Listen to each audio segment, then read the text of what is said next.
Bonjour à tous et à toutes. Aujourd'hui, on parle du plan pour accompagner les entreprises en difficulté.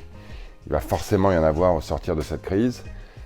On a nommé un responsable de la coordination de l'aide aux entreprises en difficulté qui s'appelle Georges Fofadel, qui va être en charge de mettre en place ce plan. Les entreprises françaises sortent de cette crise particulièrement endettées, plus de 230 milliards de dettes. Elles ont aussi une trésorerie très excédentaire, plus de 200 milliards également. Donc la dette nette n'est pas très importante. Mais évidemment, cette situation cache des cas particuliers extrêmement variés avec des entreprises qui font face à des difficultés majeures de trésorerie ou à un endettement trop élevé.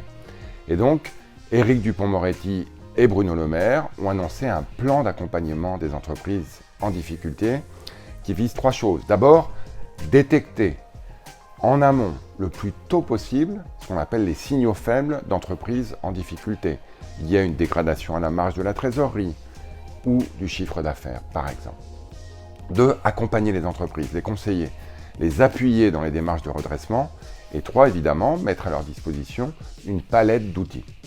Vous savez qu'en France, pendant cette crise, il y a à peu près 700 000 entreprises qui ont fait appel à un prêt garanti par l'État. On a plus de 2 millions d'entreprises qui ont fait appel au fonds de solidarité. Et ces entreprises ont vocation à rembourser leurs prêts garantis par l'État ou à sortir du fonds de solidarité. Et donc pour certaines d'entre elles, ça va se traduire par des situations difficiles. Donc il y a toute une palette d'outils qui a été mise en place par Bercy et par la place Vendôme, comme on dit, le ministère de l'économie et le ministère de la justice, pour accompagner ces entreprises.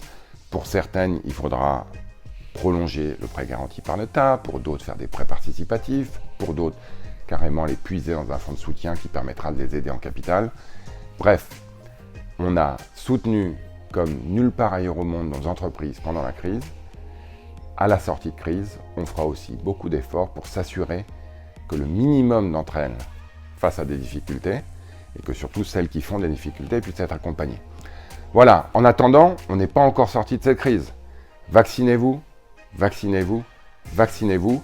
Vous le savez, nous le savons, c'est la solution pour que ce variant Delta ne nous hante pas cet été et surtout qu'on puisse avoir une rentrée aussi dynamique que possible. Portez-vous bien et à bientôt.